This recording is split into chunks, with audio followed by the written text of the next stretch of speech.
Welcome to another exciting edition to Grove City Hockey Presents. Hockey in our neck of the woods, and you, sir, were a very talked about person towards the end. I'm a fifth year senior, kind of. Well, it's my sixth year of college. Incredible.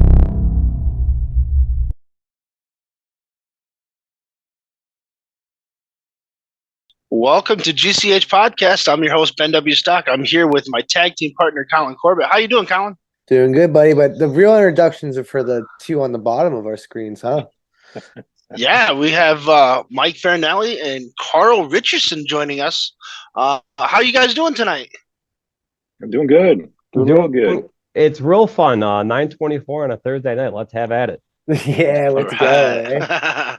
Let's go, right? Yeah.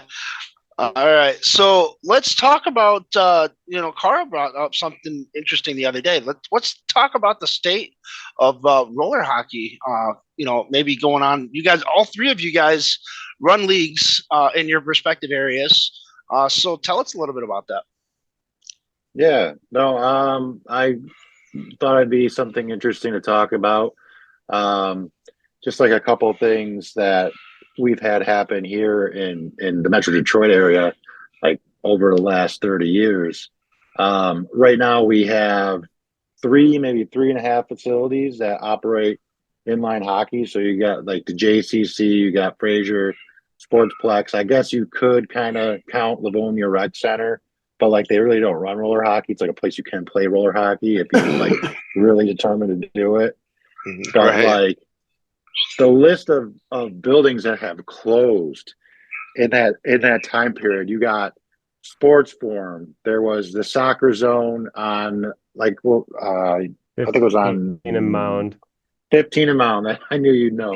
Yeah. You had Dumars. You had the new rink. You had the rink at Rochester where I first met Mike. You had U.S. Blades in it's kind of the same area, like around like the Rochester area. Then you had Total Sports in Wixom, Total Sports in Novi, Soccer Zone in Novi. You had Canfield, High Velocity Sports in Canton, Michigan Deck Hockey, JD Jeffries Arena in Ann Arbor, and Worldwide Sports in Ann Arbor. Those are the lists of roller hockey rinks that have closed Wow. in the last 30 years. It's insane how many have closed their doors.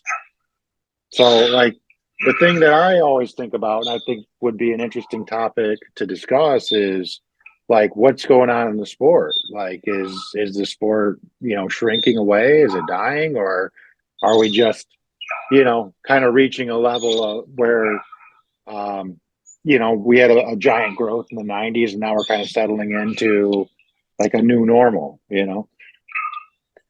I kind of like that. I like to think that it's definitely a shame how many places have closed down, but I think the interest in playing hockey is on the up though, because for at least around here, because we're not like you guys over in Michigan and stuff where hockey is a big sport. In PA, it was only in the last like 15 years that hockey was even like, at least for being around the Pittsburgh area, where if I said I wasn't a Steelers fan, but I was a Penguins fan, for the longest time, people were like, who are the Pittsburgh Penguins? Like, what are you talking about?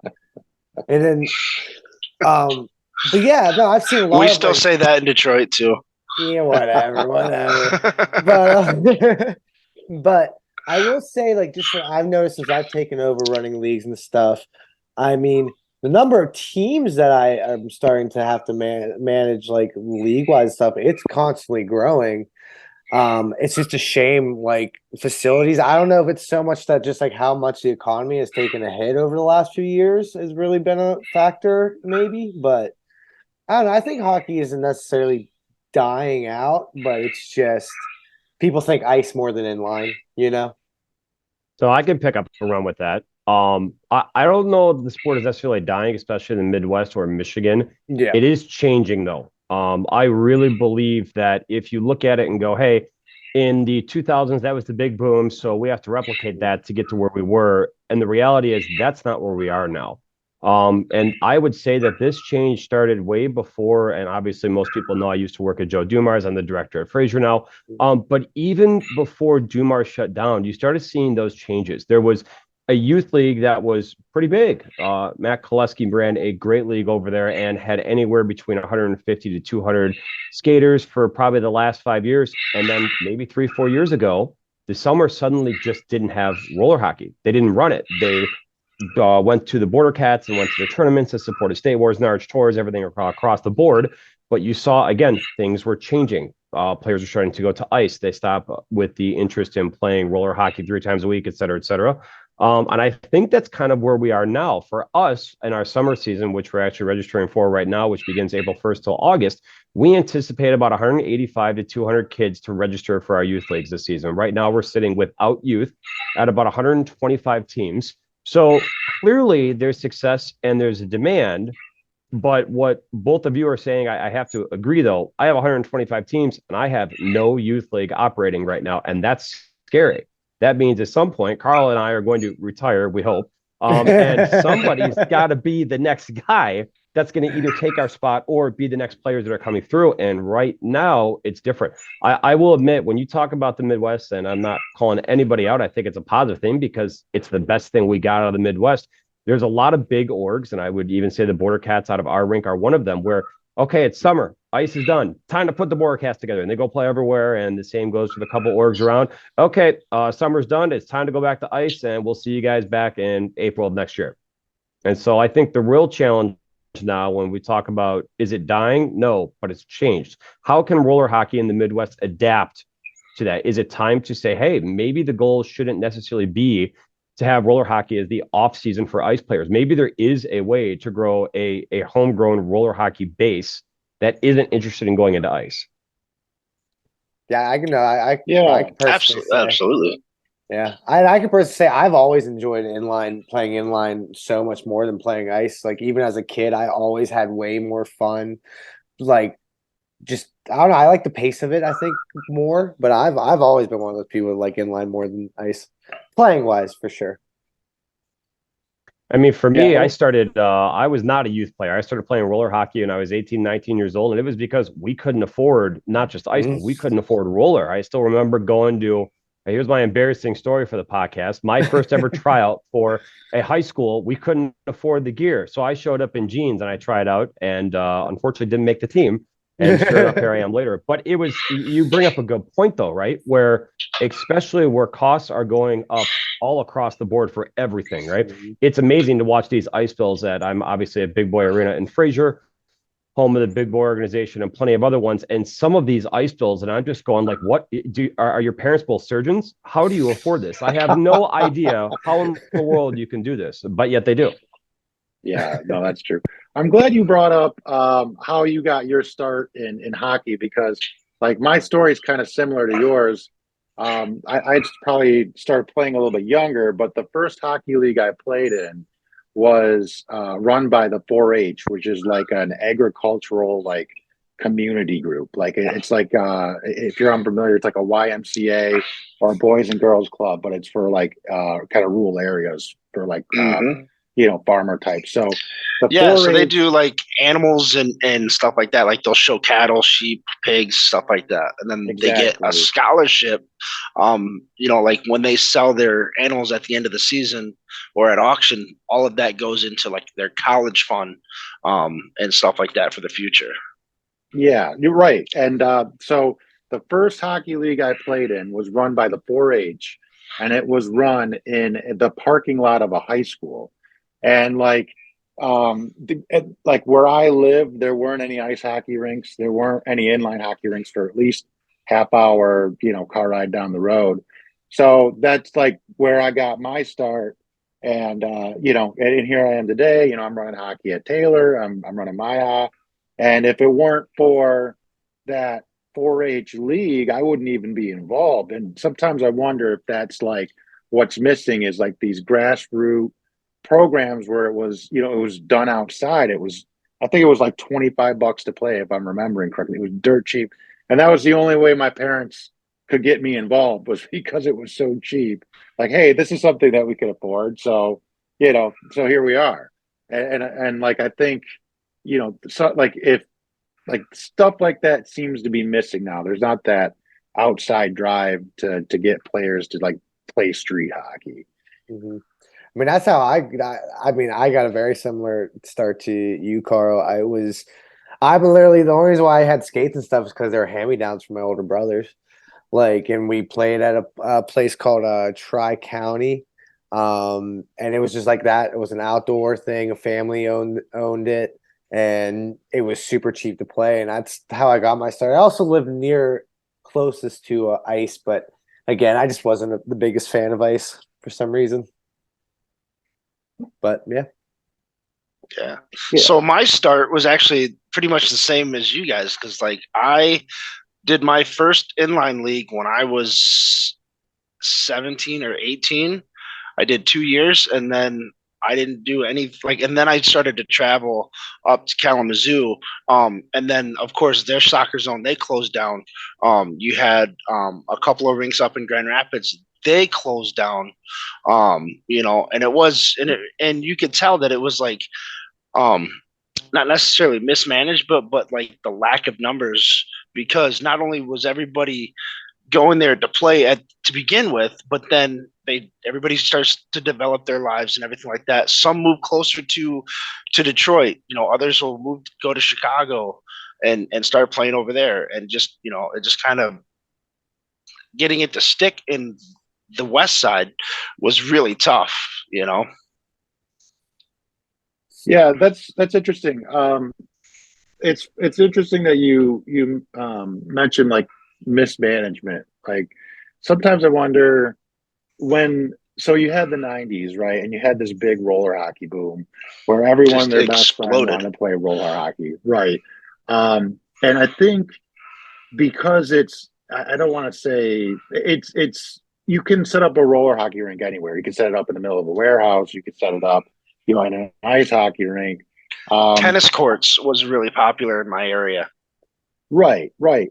So like you had all these people who like latched onto the sport and like you know started running it, and because it was so popular, like it wasn't necessarily the people who were best suited in management, like or organization. It was just this thing's you know it's so crazy popular. Anyone who tries it is you know successful, and I sometimes I wonder if that's like why we've seen so many like in Michigan why we've seen so many closings is just anyone who tried it at out you know the gate were able to at least get it to run for a couple years, and then one like it seems to me like when things started to go down around here was like right when those recessions hit in like the early 2000s, and all of a sudden it wasn't as popular, people didn't have the money, and then those people who weren't as good at organizing you know they went out of business, and the people that were left were the ones that were the stronger more organized programs. And that's something that I wonder at times like if that is part of what's changed the landscape is we had this hard recession coming, it hit, and you know boom all these places went out of business. But you know I would oh sorry, go ahead. no go ahead go ahead. Well, one thing with the recession, though, that I agree and kind of disagree. I think it goes both ways. The recession isn't just that the customers and or the players don't have the money. It's that because they don't have the money, the rinks who you know can't refinance or programs or buildings they can't afford it. And in my opinion, that's why the majority of you know we had a huge boom in 2000. Everything got really really big. I mean, we were talking like you mentioned Grand Rapids area. There was at least 3 rinks. Rivertown, Laser Skate, and I'm thinking of one more. But all of yeah, it would have those been when like those down in the numbers, KZoo area. I think so. Soccer zone was another one. Yep. Yep. But I played there. Yeah. Again, the good days, right? Yeah. All of those rinks, though, when push comes to shove, and that's why how some of the people in the Midwest are doing a really good job, especially on youth right now. I've got to hand it to them, and I also look at it and I'm like, how are they doing that? Because as somebody who is running currently Big Boy and worked at Dumars, those bills are not a couple $1,000s a month. It's substantially more. And if you can't make the ends meet, what do you do? And I think that's one of the reasons why plenty of buildings have gone out. And now I think in the current situation, we have to be more creative. And what I guess if I could, I guess say switch the topic here. What's the next step? We're really good at always talking about, hey, you know, 7 rinks went out of business in Michigan, and we're in a different landscape now, and things are different. What's the next step? Right? We're talking about at one point, and I use State Wars as an example. It's the closest national tournament that's near us. At one point, Michigan was sending 25 to 40 teams. And now you're lucky if you get 2 or 3 Michigan adult teams, especially going anywhere. What is the next step to try to revive those numbers? That's something I'd be interested in talking about. It's a great question. Wow. Sure, let's have at it. Yeah. All You you, know, Karl. That's not something yeah. I actually never. I didn't even realize that the numbers were that low. it's I always saw insane. it. But I almost wonder if it's kind of going back to the same aspect as before, as where you had that boom, and then everybody was just looking. Now, for me, this is how what my journey was. Is I went looking for talent or to play. Like I didn't care where I went. Like I played in Saginaw. I played, Karl and I, we won a championship up in Saginaw, Mount Morris. I just got the memory yesterday. I was like, Oh, that can was we go pretty off cool. topic? Can we go off topic for a second? Can we talk about Yeah, go memories? Go ahead. for it. Can we talk about memories? Carl's laughing. Carl's laughing. This is actually Farinelli, something you posted, but the young Karl with the blonde tips and Oh. stuff. Yeah. Oh yeah, man. Oh, good that times. was Back when like I was his good looking, right? that was like his Justin Timberlake look. That's That is right. it. That is it. Oh, that's so good. Not to cut you Yeah. off, but if we're I talking love about But memories. yeah, so like I wanted to find that competition and to play better hockey. I knew I wasn't going to find it. I mean, Kalamazoo is a great hockey community, but it wasn't an inline community. And I was preferential to, playing inline. Even when I played down in Indianapolis or in South Bend, down in South Bend, just outside of Notre Dame. Again, same thing. Like you had good ice players coming, but it wasn't their number one focus was to play roller. And for me, that's all I wanted to do is I just wanted to play up against the best of the best in roller. And I never did make it over to Detroit other than playing, against you guys in MLRH. So that was always that's always going to be one of my like soft spots. Like I really wish I would have got over there to play just a couple of seasons because I wanted to challenge myself, But no. yeah. Yeah, no, MLRH. Memory. Those fun times. But I Yeah, think the question is, what are we going to do to quote unquote right the ship? What's the next step Right. to get back to where we want to go? No, so this is what I think. Okay, I think the simplest and easiest way is just to try to get more people participating in some form or another. I think about this often. I think Mike, you and I were talking about something similar to this like a couple weeks ago. But like, let's say, like 10% of your players went out and found a new friend to play. 10%, and you were able to get that 10, like an additional 10% or the same 10% to bring in 10% more people the following season and the following season after that. Like the growth that the sport would have if we were able to do that it'd be enormous, right? I sometimes I wonder if like with the people who are involved in the sport, often like the drive to like build high caliber teams or to like win games, like it gets in the way, like trying to build the elite, whatever. Instead of just like the drive to just get your friends to try it out and play and get them to like it. I think if we could get more people interested in participating and bringing new people in, even if it's a small percentage of it, I think that's the solution. I mean, it's not a easy solution. There's no like, a clear cut answer, but I think it's just getting more people participated, excited about roller hockey, and inviting new people in, like the people who aren't going to be as good. Like you may throw a team together and the team may be awful, but if they have a good time because they're with their friends, that's real good growth. Mhm. Can't disagree with that there. I think from our end, and obviously we're making a lot of moves right now because as we're excited, we're huge. Like we're a big one sheet facility at the moment. We're getting 2 floors, 6 months out of the year, which is a good thing. But I will also echo something that, again, the landscape is changing, and this is very different. The rinks are talking to each other, at least in Michigan, and it sounds like the Midwest. That's different. It has never been that way I mean, since I've started directing almost 14, 15 years ago. That was not how it was. It was Dumars was the giant. They were going to give you all the big tournaments and all the big opportunities for pretty much any level or any age, and you could go play. And that was how the industry went. And it was ran well, so everybody liked it. Now they're gone, and it's a really nice thing to see that these rinks are now communicating with each other. Like I'll be the first to admit it. Looking at what Cincinnati is doing out of Sports Plus with Ian Asplund and Cincinnati Kings, he, along with I'd say Grove City and I feel terrible. What's the guy's name that's running Selena? Cole. Thank Stevens. you. Those three groups seem to be growing in youth, and they seem to have more hurdles than, quite frankly, Karl and I do. So what are they doing that we're not doing? And it's nice that we're all communicating between the five of us. Go, okay, hey, so clearly we need to figure something out, and we need to do it.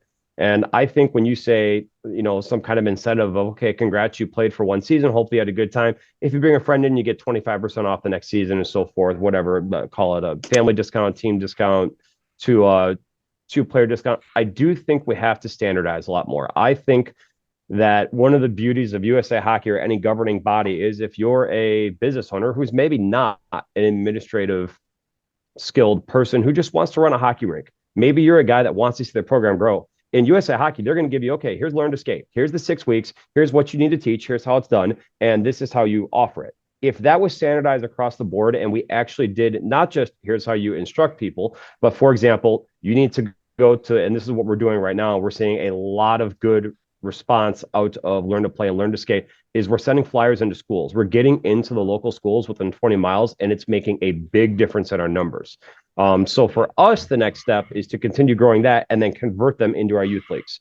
So we're hoping that we get back to a year-round youth league. Maybe it's not 200 people in the quote-unquote ice seasons, and then the summer that'll be all hands on deck, and we're really big. That's kind of what we're doing to hope to see we can bring it back to where we want to be.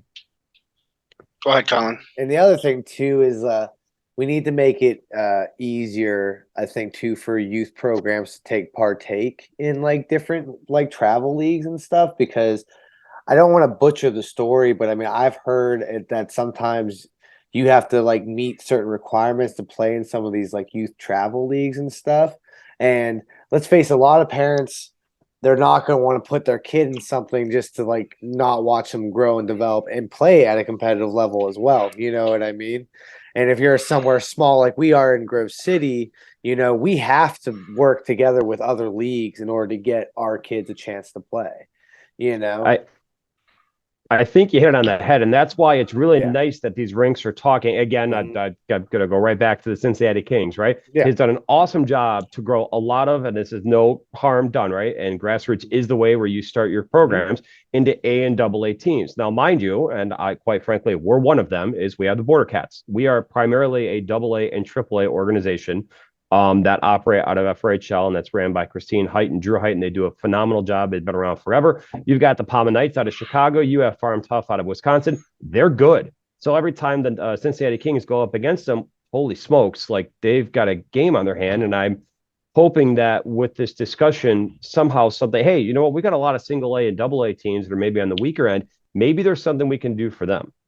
Yeah, no, and anytime that I've spoken with, you mentioned Cole or Ian and some of the Grove City guys, there's that underlying theme of we got a group of kids, they're excited about inline hockey, but if we take them to a tournament, they get rolled over.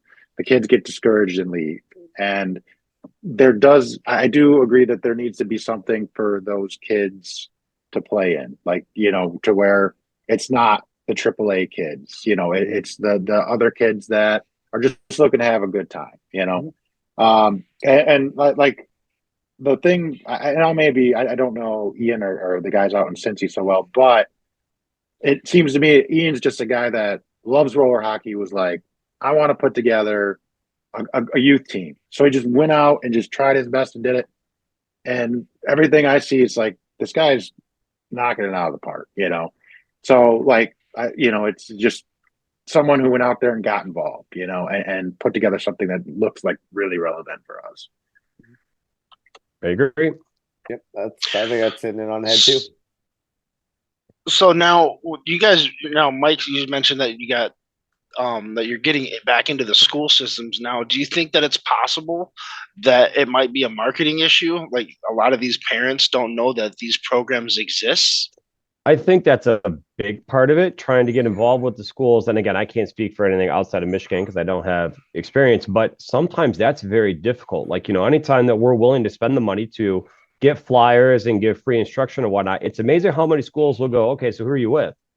Oh, you're a for-profit business? Yeah, we want nothing to do with you. You need to get in through somebody else. So the truth is we've had to start a 501c nonprofit to really kind of give back to the community. And we've done certain things at FRHL to help, because the other barrier, in my opinion, especially with us, is the cost. It's hard when, in case you have never been to Big Boy Arena before, literally next door to us is a soccer facility. And it's way easier for that new parent with the new kid to go, okay, so I can either spend $700 on equipment that I'll have to grow out of and replace in about 3 years, or I can buy a soccer ball and cleats and shin guards and call it a day. So one of the things, it's 100% the truth, right? So one of the things that we did in our opening year is we ran a golf outing, raised about $5,000 and put that entire $5,000 towards all youth equipment, period. So now if somebody comes up and says, hey, we really want to play, but we don't have gear, and quite frankly, as a parent, especially when we're talking about finances and everything right now, we don't want to put that investment. Sounds good. Borrow this gear for a season. And if you like it and this is something your child really wants to invest their time in, we'd love to have them. And we're going to help you and set you up and figure out where you need to go to get the best price to get gear. So I think we need more programs like that. And I also think that with the rinks talking to each other, there's an opportunity for that. It would be really nice. I'm wearing the Warrior thing right now. But it would be really nice, instead of going to Warrior and going, hey, I'm trying to build a youth league here, I need 30 pairs or 30 sticks, that, hey, it's actually the entire Midwest. And we're hoping that you can give us a deal because it's going to support our youth leagues. So I don't need 30, I need 300 sticks. Yeah, there's I've been thinking about this too. With in Michigan, with the majority of participants being adult, if it would be a good idea to do like a stick drive, you know what I mean? Like bring in your stick that's maybe a little bit cracked, that that the backup one, or the one that's been in your basement for 30 years, bring it to the rink. We'll cut it down, so that one kid who's trying it for like the first time has something. It doesn't have to be great. They're not going to hold it the right way. Yeah, exactly. Cheap Milik or something. Yeah, those cheap sheer woods you can get. Still wooden. It's what we do here, though. We tell all our adults, if you've got a bunch of gear and you just don't use it anymore, it sits in your garage or just takes up room, if you bring it to us and it's in good condition, or if it's missing wheels or something, we have stuff that we can replace it with, and we'll hook you up on part of your league fee for adults, because at the end of the day, that's going to help that youth player that hasn't played yet get into the sport, which is our goal. Yep. 100%. Yeah, you had mentioned too the marketing thing, and I think that is very important, and it is a tough hurdle to try and like get over, because in that time frame where we had the explosive growth, like in Michigan, you had the Red Wings who were winning Stanley Cups like literally every other season. You had roller hockey on television. You had the Pro Beach hockey. Yep, Pro Beach, and then you had RHI there for a little bit. Right. You had rollerblades that were just being marketed. Like every friend that I had in elementary school and in middle school all had rollerblades just in their house. Always. Yeah. Because rollerblade was marketing and selling, the skates. So it wasn't a big leap for you to go play roller hockey because you had skates. All you needed was a stick. Mm-hmm. You'd probably, like, for me personally, I found a couple of my dad's old sticks at my grandmother's, and we were playing with those in the driveway. You could go down to your local Kmart and get a couple Coho sticks for $10. Oh yeah, CBS used to sell. They used to sell those plastic replacement blades. Yep. Yeah. You could just take like a broken stick, put the plastic blade on the bottom, screw it on. Yeah, you had to screw it on. Yeah. It'd melt in the heat. It'd be like soft as rubber by the end of the day. I think I still have a couple of those still, actually. No, I'm sure they're around. Yeah. I like the one that's been playing and it's just grind to a point, Yeah. Which is Oh my interesting. God. I will follow up on another thing that Karl mentioned, though. He said marketing, what can we do, et cetera, et cetera. That's something that at least I can speak for FRHL. We need to do a way better. I mean, the reality is when you talk about any of the marketing for just roller hockey in general, Instagram, Facebook stories, a lot of things that I know we should be doing better. And maybe that does connect with the younger generation better than what we're It does. giving them any credit for. And it's something we need to do. I know that we've talked for probably at length for the last 2 months now, like, hey, we're doing really well and we're getting into the schools and it will turn. We will eventually get more youth and we will have more programs and more teams. But maybe it's time to seriously, as a business, invest in social media marketing, like the full blown, hey, every day you have 2 or 3 stories going up, because that does seem to be the one thing. Again, I can't speak for everybody. That's something I think we can improve on. We do a good job of doing action shots, usually every day for a good couple weeks and every season, which everybody seems to like on Facebook. But I do think there's more to it than that. I like Yeah, like no. I'll jump in real quick. yeah, No, yeah, I I was got letting you two go. things real quick. Two things real quick. When you were talking about the pictures on Facebook. I had this experience happen once. I'll never forget it. I was working at an insurance company in Howell, Michigan, which is miles from everything, right? I know this story. Yeah, and people were we were getting, it was Monday, everyone was coming in from their weekend. We had I just played in the Mile tournament. So people were asking like, oh yeah, hey, how was your weekend? So I was kind of telling them, oh yeah, I went to a hockey tournament. It was in Cincinnati. And these guys I have, they're just work friends. They're not part of the guy who's sitting next to me in the cubicle. He goes, you were playing in a hockey tournament in Cincinnati? Like, yeah. He goes, a friend of mine was playing in a hockey tournament in Cincinnati. He's got all these pictures up on Facebook. He was tagged. I'm like, really? Can I see them? He shows me, and they're pictures of some of the guys from my high, you know, playing in the tournament. And this was a guy who I didn't even know knew anyone that I knew. Like, but here he was showing me the pictures of the tournament I was just in, and it showed me like how important that is and how far that can reach. You know, I it agree. was it's yeah, it was just like, oh my God, like the power of this is incredible. But like another conversation that I have with people around here at Taylor all the time, like let's say you were to go to like the Kroger down the road and you were to tell people, hey, we're running soccer. Would you be interested in playing? And they'd say, oh, maybe, yeah, we'd be interested. Oh, no, maybe we're not. But if I were to go up to them and say, hey, would you be interested in playing roller hockey? They'd look at me and say, what's roller hockey? You know what I mean? Like it's This is true. there's that's a huge gap. And I think there is an opportunity in social media to get the word out. You know what I'm saying? I agree. Well, because that's where I was gonna jump in. I mean, just look at, as much as his name doesn't need brought up anymore around us, but Nasher, look at him. I mean, those MyHaw videos that he posts and stuff. I mean, that's huge. And I mean, we've seen the kids come up and like storm the locker room area and stuff. Just trying to meet him and everything. And we honestly, I think we need more people doing that too. I think more people taking like these big events, like these big inline events, and like putting it out in front of everybody to see, I think is huge. It shouldn't just be some one guy with a GoPro. Everybody should have like the GoPros out. Everybody's showing what they're doing. And because again, social media is everything now. Back kind of relate to like what we're talking about, like when I used to play music and stuff. I mean, if you weren't on Facebook or anything like that, posting your stuff, no one was going to know about you. And that's just the way of the world now, is everything is through these social media outlets, and we really got to hit them home. Yeah, no, it's I think his videos are really getting the word out there about roller hockey, and I think that is really good for our sport. Sometimes I feel bad because I feel like he's like become the ambassador, but he's hasn't really asked to be the ambassador. He's just a guy that was putting videos of his NHL, video Yeah. games on, Yeah. and he was just like, "Hey guys, I like to play roller hockey too." And the next thing you know, everyone was looking for him to be like, "Hey man, could you talk more about roller hockey? We really need it, like as an Yeah, yeah. industry. Like, please Like, keep please doing do. it. But Like, we I just feel bad. but yeah, I know I feel bad. Like it sucks, but at the same time, like I said, if just more and more people keep doing it, I mean, look at like the Zach Bells and those kind of people. God, what's the one guy with the orange hat? I can't remember his name now, but he was just at the All Stars. Nick the goalie.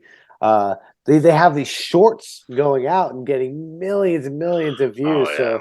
So if more and more people are doing that, more and more kids see it, and it grows everything. I know we might have to do another call, guys, because we are running on 4 minutes here. But uh, I mean, even just MyHawk coming to the Grove City rink, even that happening, the interest it draws in like the league I run alone just goes up. Because now everybody's like, oh wow, so like if I play in this league, I have a chance to potentially maybe do this. But that's Yeah. huge. That's huge for what I'm doing. Just these small things because it just gets more and more like more adults there, and hopefully they bring their kids, and that just helps grow us even more because now the kid that's watching his dad play in the stands maybe one day will get to play in that same area, like that kind of thing. I think you hit it on the head. The more opportunities, like I think one of the reasons when people ask, like, man, your adult numbers are crazy huge compared to, let's call it, the average median. The truth is, there's a lot of opportunities to play, right? Whether it be MyHa or you're looking to do some kind of state worth thing in the Midwest, or there's another regional or an national. That is part of the reason that many of these players are ranked plays because, hey, if I keep playing, I might get noticed, or I might get picked up, or there might be an opportunity to go do something, and that definitely contributes. Like 100%. Yeah, it's been helpful around here too. Like the youth participation that we get at Taylor is mostly like these kids that are, maybe they're done playing high school, or maybe they're done, they just turned 20, and there's not a lot of ice hockey opportunities. Like once you turn 20, it seems either A, you're playing beer league, or B, you're trying to play in some semi-pro league where they're trying to punch your teeth out. And then they'll see this other option like, oh, hey, there's all these opportunities to play adult hockey, in Narch, Tours, State Wars, MyHa, NCRHA. And like any youth growth that I've ever had here comes from that. These young guys, coming out of their youth, playing days, and seeing like, hey, there's an opportunity to do something after I'm done with youth sports. Well, and then not only that, but then you also got the international stuff too, like over in Spain, Italy, France, and then of course you got Africa too. They have the Africa Cup, the Sparta Cup, all those international opportunities as well.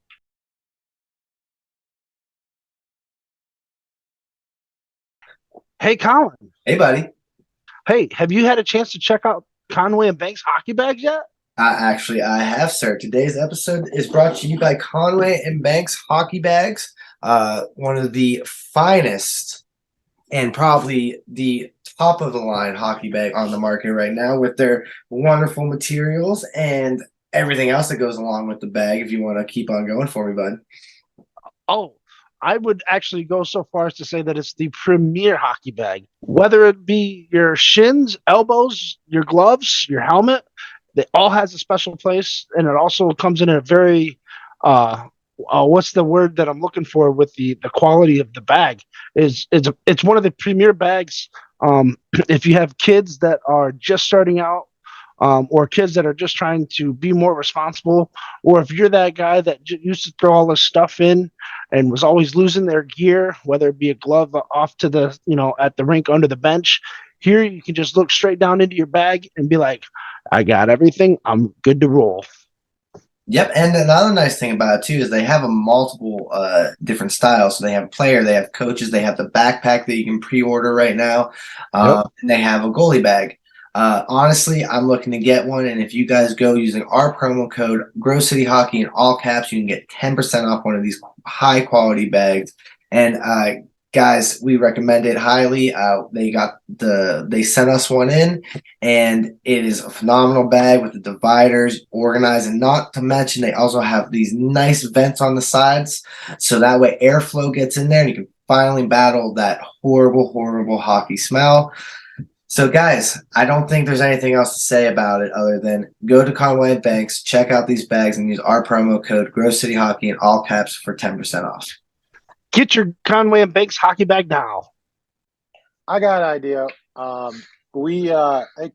Conversation's gotten a little heavy. What do you guys think about everyone shares their craziest hockey story? Oh, We don't all wait. take We're gonna get in turns. trouble. Don't do that.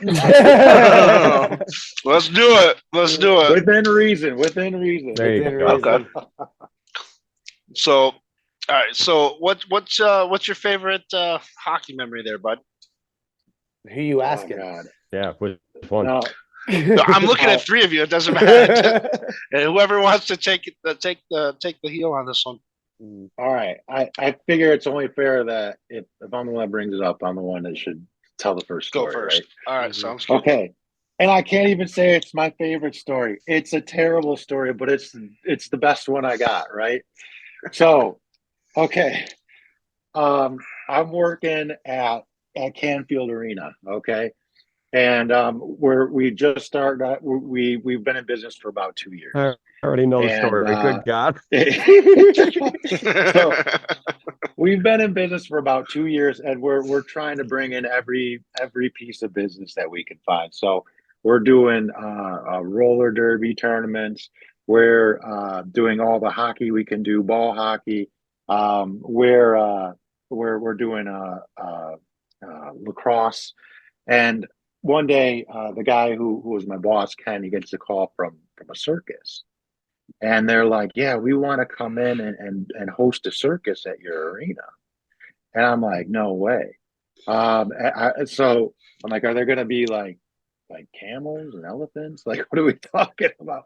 And they're like, yeah, that's what it's going to be, like a circus. And I'm thinking, oh man, I can't.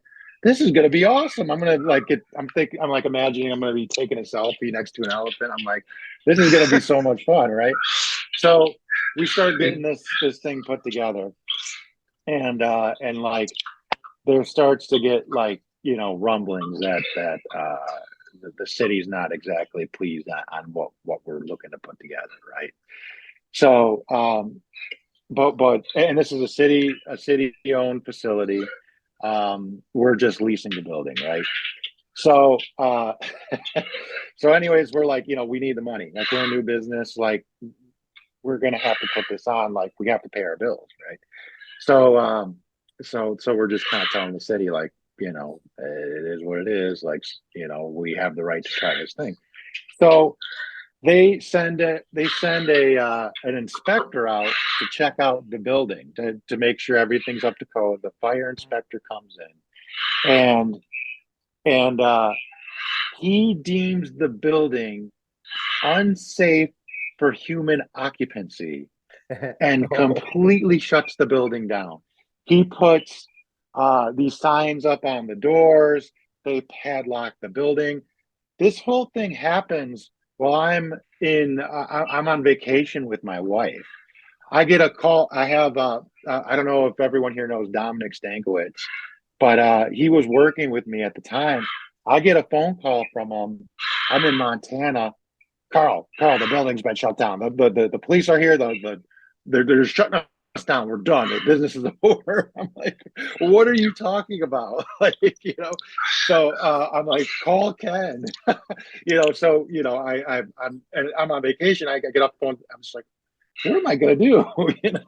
So anyways, I get back to Michigan after the vacation's over, and that was it. The business was over. They just completely shut down the building. So, but now mind you, we're talking days before this circus was supposed to start, and they don't have any time to tell people, like, hey man, the circus was canceled.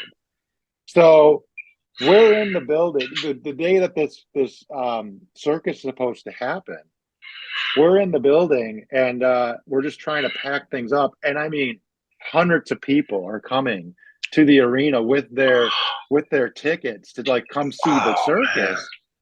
And the circus just parked some poor dude in the front of the building, just like, yeah, man, sorry, circus has been canceled. You can use that ticket to get into our next circus in Port Huron. And we're in Dearborn, and like nobody's gonna go to Yeah, it's not like a circus in Port Huron. Like it's like you're talking. Yeah, it's not like it's a quick drive from there. Just for the People circus are too. furious. Right. At a certain point, the circus is just trying to get into the building. They're just like yanking on the doors. They're all padlocked up. So it's like this huge like mess. And then like so we're in there, and eventually Ken looks at me. He goes, "Hey, what do you think about talking to the news?" I'm like, "What?" He's like, "The Channel 2 News is here. I think it was 2. Is here 2 or 4. The news is here. Would you like to go talk to him? Like, do you think you'd be okay with that?" Sure. So I go out in this parking lot. Next thing you know, I'm on the news, like explaining, "Oh yeah, the building's been shut down. It's a shame. We had no idea there were all these problems." I'm so that like later that day, I'm getting all these emails, text messages, phone calls, like, "Oh my God, I see you on the news. What's going on? What's happening?" Luckily, we were able to like finish our season in Taylor, but like, oh my God, talk about like a crazy week. Like you had a job, the building's been shut down. There was going to be a circus. There's no circus. The building's surrounded by hundreds of people. They're all mad. The news is here. Go out there and talk to them. Okay, in 2 weeks, we're starting to work at a different building, and I'm still here since that day. But nuts, absolutely crazy. That's Craziest story crazy. I've ever had in being involved in roller hockey. I don't even have a good story to top that. Like that's not even fair.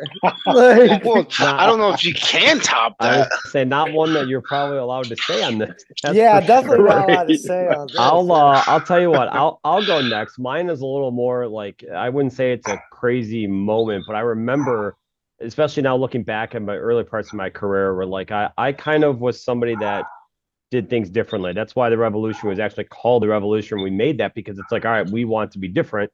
We don't want to do just the industry standard. Let's change things up. Being out of Rochester and this roller rink that really wasn't a hockey rink. Yes, they had boards and glass and it was a full-fledged thing, but there was the disco lights and the smoke machine and the whole 9 yards. It was a good time. But I kind of look back and I'm like, when we signed up for this MLRH thing, this is not just like, hey, get a group of kids to come play. Like, no, this was a big deal. I remember I was managing the rink at the time and going like, okay, so we need like $30,000. We need to work with 5 other rinks. We need to schedule 12 different weekends. There's a significant amount of travel, matching uniforms, tryouts. It was a full fight league at the time. And I remember just looking back at it and I'm like, holy shit, what in the world was I just, yeah, that sounds like a good idea. Let's do that. And I look back at it and it was honestly one of the best experiences of my career. And it kind of proved to me like, yes, I am out of my element. I am not some guy who has, 4-year degree and 10 years of experience running something like that. But I learned a whole lot along the way. And I did think that opportunities and things, especially like that one, really kind of shaped how I run business and how I run hockey from this point forward. So, I mean, the most memorable time out of a lot of memories with that MLRH season was just being in the championship game. There was 2 minutes left and we were playing in Chicago and we were up by 3 or 4. And I'm like, holy smokes, we're going to win. Like, we're going to win $10,000. We're going to win $10,000. And somehow the boys all pulled it together and the AAA team ended up winning. The AA team, unfortunately, lost, I think, by a goal. But it was a really big moment where I'm like, okay, I really love this sport. This is what I want to do. This is what I want to dedicate my life to see things grow and continue doing things a little differently. And it worked out. Not nearly as funny as being on the news for the circus showing up, but that would be my memorable story.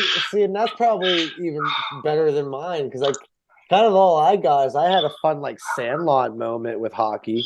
If we're all familiar with that movie, pretty much me and my brothers and a group of friends, and me and my brothers, we supplied sticks for everybody. So like anything that, because we were the only, like my family was a hockey family, everybody like has like the football family, the baseball, like we were a hockey family. I've been going to hockey games since I was 5 years old, So we got all our friends kind of playing at this one park called the Resner, and it was called the Resner because it was by this big factory.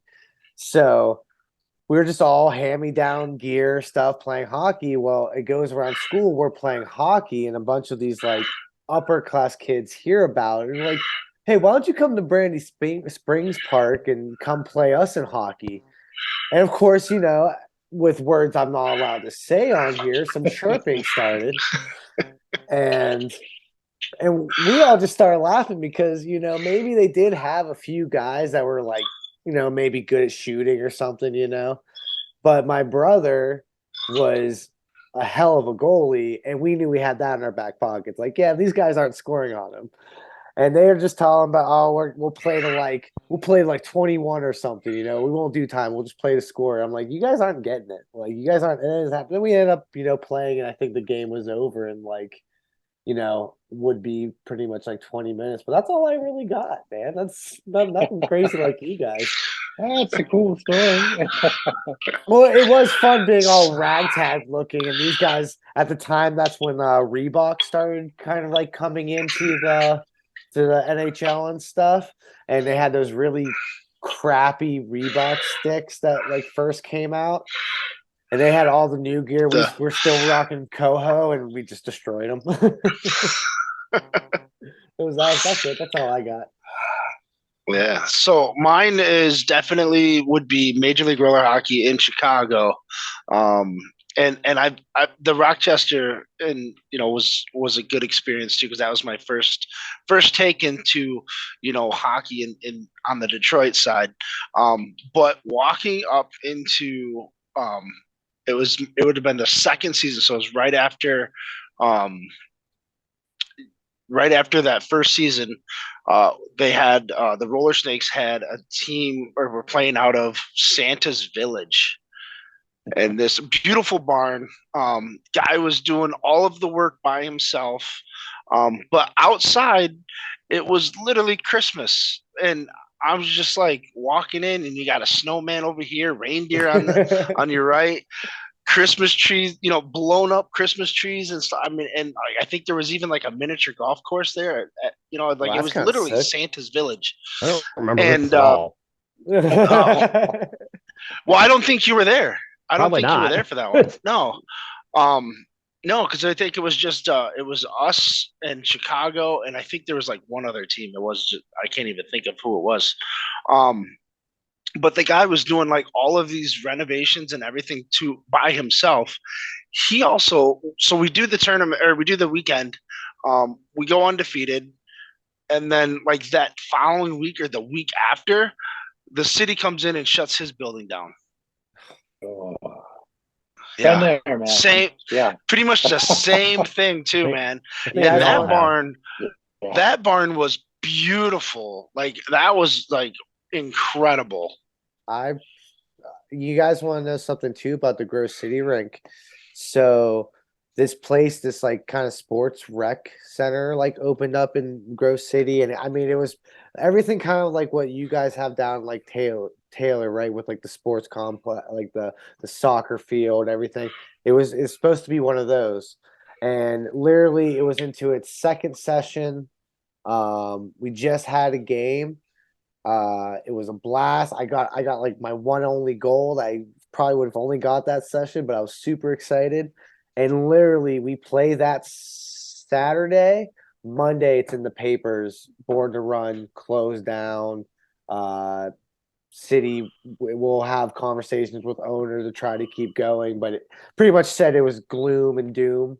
And then those actually, it's funny though, the rink and the boards are at the Grove City YMCA. When Nice. that's where that came from though, is from that place. They managed to be able to buy that and still keep hockey around, but it's crazy how just like that it's gone, right? Like Oh yeah, It's the no. truth. I think a lot of people don't realize that. Like, sometimes you'll get people that will complain about like these kind of small things, about a building or a league, and it's like once you've been through something like as painful as like your facility closing, you realize what a blessing it is just to have a place to play because Mhm. that's not a guarantee. Like Yep. those places can close so quick. I'm gonna capitalize on this because you brought up, I mean, coming from Dumars, and for ask anybody who came from Dumars, and most of the people at FRHL, we do have a lot of new people that didn't play at Dumars, but the majority of us are still Dumars family. And when that shut down, I think a week and a half into the first COVID lockdown, it was devastating. I mean, it was literally, and it was amazing when I kind of look back, and not everybody complained. That's not true, but like Karl said, everybody at some point, if you're running a program or a league, somebody's complaining about something. Always. And it's the truth. And that's, again, nature of the business, right? Yep. But you kind of look back at it. And now I'm in this new rink that admittedly is not Dumars with a brand new Joker floor. Anybody that played last year knows, especially if you're in the summer, holy smokes, was it hot in here. So we just put a brand new HVAC system in. And it's really nice to see, hey, we've got owners and people that genuinely care about the sport, and they're making improvements so that hopefully we keep going. That being said, especially when Karl talked about what felt like the 30 rinks in Michigan that shut down, you should be happy that you're still playing here and you still have an opportunity to play, because for the west side of Michigan, for example, that played out of Rivertown, they don't have anywhere to play right now, period. No. And Well, I mean, Georgetown now, but that's just one session in the summer for 6 or 8 weeks in the or summer like on that. a concrete floor. And from what I understand, and again, no shame towards the rink, they're letting them play, and that's a good thing. But they don't support them or referees or anything. No. Basically, I have thanks to for your find money. all that. Here's the floor. Have at it. Yeah, have to they find all of it. because I will say, because like I played there the first year that they did that. Okay. The surface is huge. Like it's one of the biggest surfaces I've ever played on. It's a true NHL size rink. So when you're playing 4-on-4, it's a lot of guys they just gas out real quick. That's why they have 30 and that's over. another one of my buddies. One of my buddies, he's an ice guy, so he's always like, I just don't get why we can't just do 5-on-5. And I go, it's a completely different game, dude. You can't think of it like that. It's like you're trying to equate ice hockey the same as roller. It's like saying baseball and softball are the same thing. It's two completely different specialities. And he just didn't understand that. So you get a lot of those guys where over this side that want to do the 5-on-5, and it's like, oh bro, this game is 4-on-4. That surface, like I said, is huge. Right. It's a 200 by huge. 85. It's the same we have here, which is NHL standard rink. Well, but it just looks much bigger for, especially coming from Rivertown. It's same thing with Joe Dumars, right? Rink B was about 10 feet wider, but about the same as rink A. But it was a good 20 to 25 feet longer here, and it was definitely an adjustment when we came over here. Like, okay, wow, this is way bigger. It's awesome. We love it, but it's different. But I loved it too. Like for me, because I'm used to playing on these bigger surfaces just like this. But watching those guys that, they're like, okay, I can take 5 steps and I'm at the other end of my rink. Here, you got to take 30 steps and you're at the other end of your rink. It's not accurate, but that's just like the. I'm gonna say you must be fast. I know it ain't 30 steps for me. No, when I played, I can't play anymore. And we started playing at Taylor, it was that same experience. Like the sports form was tiny. And like when we came to an NHL size rink, I was like, what are we supposed to do with all this room? There's too much room out. I can only imagine what your guys' players think when they come to my home rink, to the Y, because we're so narrow compared to everywhere else. Like I don't feel like we're even half as wide compared to you guys. It's not that uncommon though. Huh? No, right. No, it's not. This is what I always like. People will mention it. This is the breakdown I always get of the Grove City rink. Yeah, it's weird because it's a little bit narrow. Still a nice building. Like everyone always compliments the building. It's nice. But they notice try, it's narrow, man. but it's still a nice spot. We try, man. Whenever you guys come out and stuff for these events, man. We try to make it as much fun with like the players' lounge and everything. Because I think that's also so important too with like leagues and stuff, is the gimmick of it a little bit. Because at least I found one of the reasons why people are really enjoying the league recently is because, like I said, my haw, it's a call for a lot of competitive players that want to be noticed and stuff, just like Farinelli you were saying earlier. Um, I think that helps a lot. But I also I added the Jameson Cup, where it's literally this really pretty like cup, like a Stanley Cup esque thing, but with a Jameson bottle in it. You can get your name on it if you win, your team's name, obviously. I have like awards for like most like points and assists and stuff. I just think like gimmicks and stuff like that like help, with people having interest because now people are like, I want to win that. I want to win that cup. I almost swore. I want to win that cup. Or like, man, I want to get in that point race. Like it's just I feel like gimmicks and stuff like that it helps, and I think we bring that approach to when you guys come to our rink is like, well, let's make it so these players feel like they're at home. Like they can feel like they're gonna enjoy their time here. So that's what we do. I agree. Yeah. Yeah. I So was now, thinking, you had mentioned we were just talking about the rinks and everything, and it got me thinking about the indie rink, right? Because Yeah. I get a lot of this is the synopsis of like we were saying, Grove City, narrow but nice, and let's just say at the indie rink, like people don't describe it the same way, but but this is what I want to say about the indie rink. They opened and they're new. And how often do you see a new facility? I mean, granted, it's like it's been around, they've been playing on concrete, but they got the floor Yeah. and they're They got the trying to get this lights. thing going in a new area. They got the lights and they just got a grant to where they're doing all these improvements to the building. And it's I believe the construction's supposed to be done around MLK Day. So the next time we go to this indie rink, it's going to look like a different building on the Oh, that's inside. exciting. That That's is exciting. Yeah, exciting. it's I could follow up a little bit on this. One thing and again, clearly most of us run buildings or have programs or we do things, right? So, and Karl, you probably know this, and hopefully it's not weird to ask, but I don't think they own the building. I think it's city owned, correct?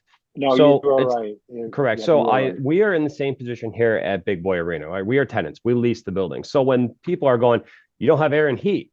Like a lot of people don't realize that would be like you renting an apartment or a condo and then literally putting in your own air and heat that wasn't there. You don't get that back. That's just a donation to the building.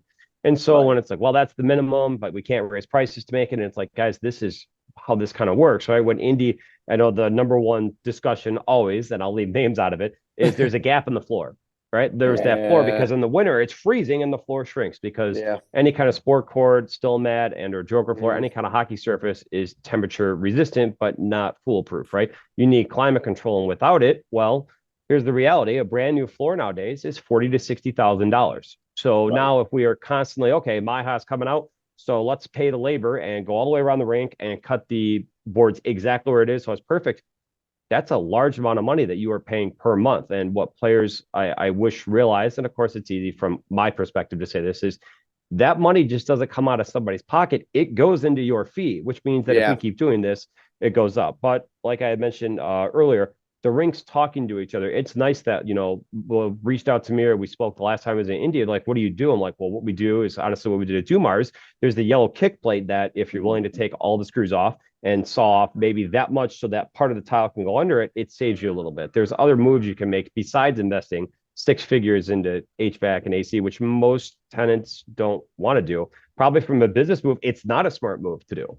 But again, like you had mentioned, Colin, it's the experience, right? You want people to show up and be like, man, we're at Fraser. They've got two rinks. They've got the big rink. They have a bar. They have AC. They have a brand new Joker floor, which is a pro style floor out of Italy that Dart uses, right? We want these types of experiences, and that's what it's going to take. Yeah, exactly. I 100% agree, and that's kind of the approach I take too. And like in talking to each other, right? Like Karl, how often when we're at the MyHa tournament, I'm like asking you questions about how you run leagues and stuff like that. Like it's so important because all the time, and you're gracious enough to answer all my questions and stuff because I'm new. I'm not like you guys that have been doing this for a while now. I'm only in my second year of running leagues and stuff.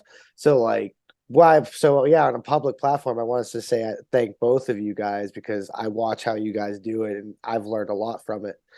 But on the topic of people not understanding is like I run the program just through the Y, right?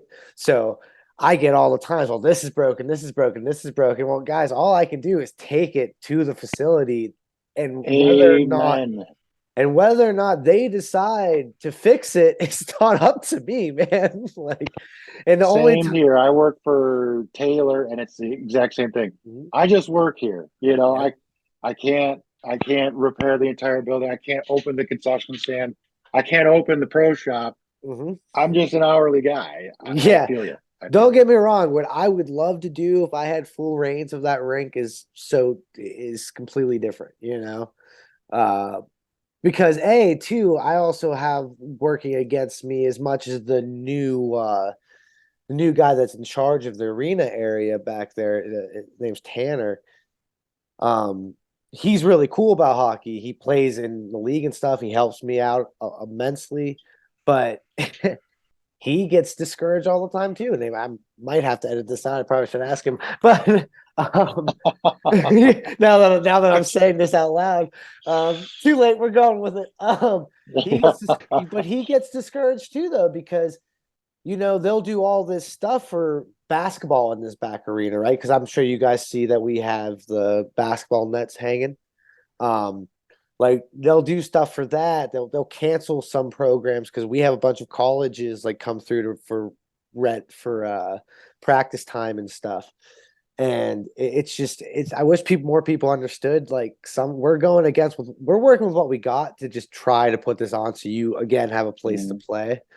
Kind of just the woes of running it, right? But you're if I 100% right. if I could say anything about that, you do the best you can. You push forward, and I feel like that's just business in general, right? If you're not the owner, which it both has its pros and cons, like you would love to do a lot of things. I'll give a Dumars story to that.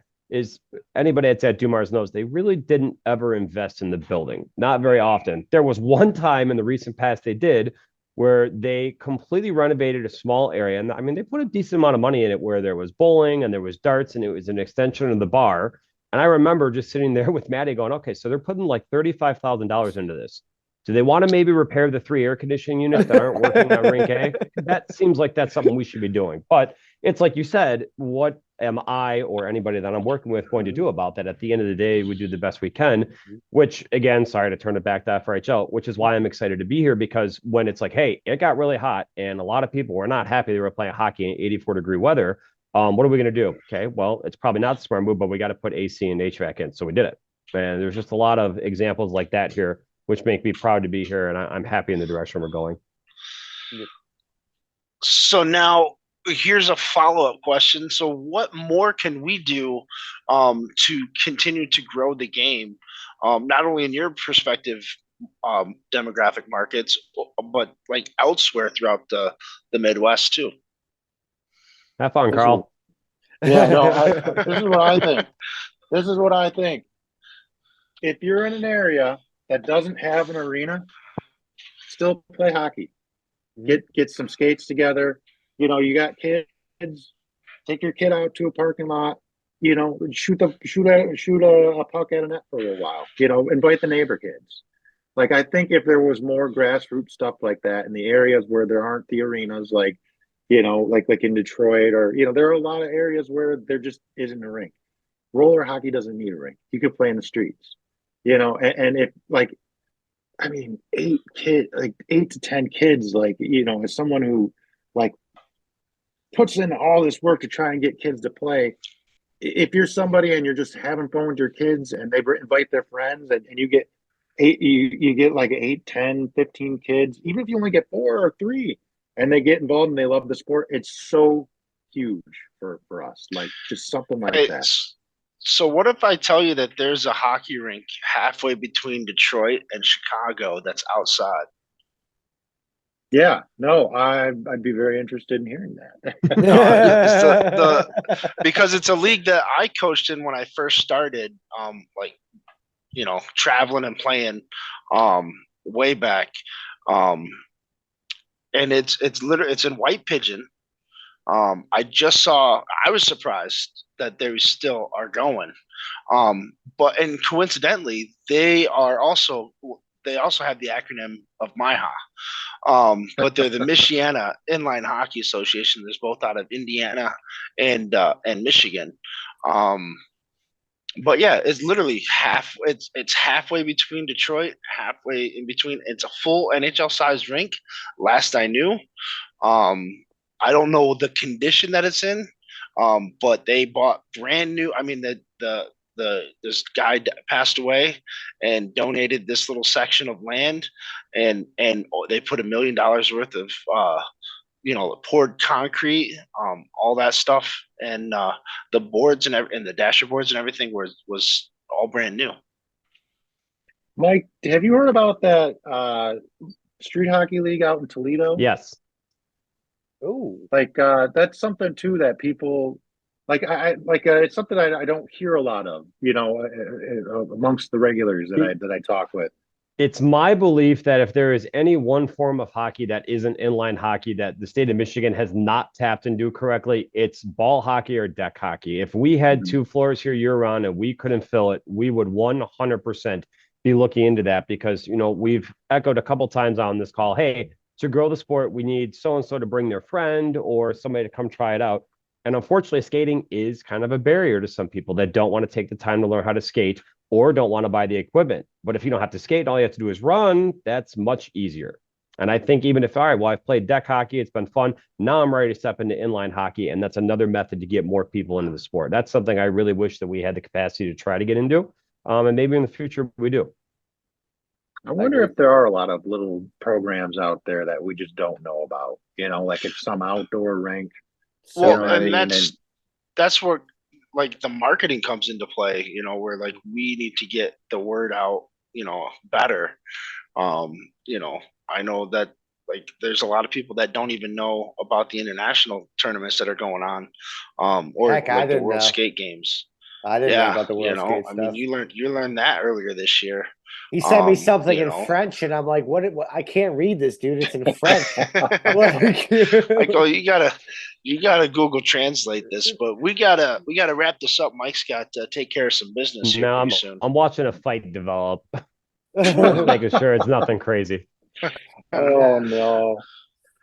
No, I wonder if we just got people came together, got that information, like just all the stuff that maybe about, but maybe the other people don't know about, and we put it in one place so that it's accessible to everyone. Like, if you want to play inline hockey, here's a place that you could check out that's nearby. I still think it comes down to communication, right? The rinks actually and the programs actually going, Colin, I hope you are always welcome to call me and Mike. I'm curious on how you do things, and it doesn't just have to be what's your policies on things here or how do you charge it. It could be, hey, how do you handle registrations? What is your method of collecting money? And these are business administrative things that, quite frankly, I'm good at, that I'd be glad to help you with, or anybody else for that matter. I'll definitely take. Well, I actually kind of took some pictures and stuff of some stuff of your rink, and I actually took a copy of one of your when you handed me how you did your sign-in sheets for the games. I 100%. I'm adopting that. I mean, Karl, I've talked to you about the goal cap rules and stuff like that. Yeah, I mean, trust me, I'm always watching. I'm always learning, especially with like watching how you guys handle situations. And I mean, trust me, I might not have personally had that conversation yet with you, Mike, but I'm watching and learning too, bud. Don't worry. Don't feel left out. Feel free to reach out. Hey, it's not left out at all. I think the point though is that like the more and more that we communicate with each other and help each other, these programs will get bigger. We will get more opportunities for these players, both adult and youth, and that's the goal. What's been cool with MIHA is like it's like one of the unexpected byproducts is that it is a place where a lot of league directors end up in one location at one time. And so I mean, look at all the people that play. You got the guys from Grove City, you got the guys from Cincy, you got the guys from Indy. There's Mike, me, and you. It's like so many of the people that are involved in organizing also play in the tournaments, and it gives us an opportunity to like talk to each other. Exactly. Yeah, don't forget the guys coming out of Chicago and Buffalo as well. Yeah. Right. No, absolutely. Absolutely. Yeah. No, for sure. No, it's awesome. It's awesome what's happening. I think, I mean, I know we talked about the doom and gloom of it all, but I think there is a lot with what we've all got going on. I think is going to be huge in the long run. The big thing is we just can't quit, right? Well, that's it. We just got to keep. Oh no, You're not wrong. No. Listen, dude. No, I'm we gotta- I'm married to the grind, man. Like, like we just got to keep pushing, man. That's all we can do. Yeah, no, that's how I look at it. It's like, oh, I'm here for until people decide they don't want me here anymore. Yeah. You know, Same. But yeah, I mean, I think that kind of covers. Man, we've been talking for a minute now. yeah. This has been fun. This has been Get this. a We're gonna lot have of to do fun. this. I've enjoyed this. We're just gonna have to do this again, guys. I think so. Oh, dude, yeah, that was a lot We're of up fun. for it. Absolutely. I want to hear about Ben's escapades in Africa next time. Yeah, Oh, for sure. yeah, that's all good, Right? dude. For That'll be sure. part two. Yeah, that was a lot of fun, man. Yeah, well, That was a lot of fun. I'll never forget waking up camping, and then it's just having like just animal tracks all around my tent, That'd and be I'm going, nuts. how did I sleep through this? Nah. Well, hey, Oh. looks like we got a point to start at next time, then, boys. Fair enough. All Well, right. yeah. Well, thanks for taking the time to join us, guys. We appreciate it, and we'll catch up with you guys maybe this weekend in Chicago. Sounds good to me. Thanks for having me on board, and looking forward to next time. Good luck with everybody. Yeah, All right. thanks, Good guys. luck. Thanks for Cheers, everything guys. you do. Thank you. Take care, everybody. Bye, guys. Thanks, guys. Yeah. Okay, everybody. Great job. Uh, We got down to Cool. the last 3 minutes again. I was like, yeah, I think we got enough now. What a I agree. group of Awesome. professionals! Just Yeah, right how on about time. that? That being said, there's like an active brawl happening right now, so I am gonna go. all right. Later, Mike. Have a good one. You too. All right, Mike. Thanks for tuning in to this episode of GCH Podcast with your host, Ben W. Stock and Colin Corbett.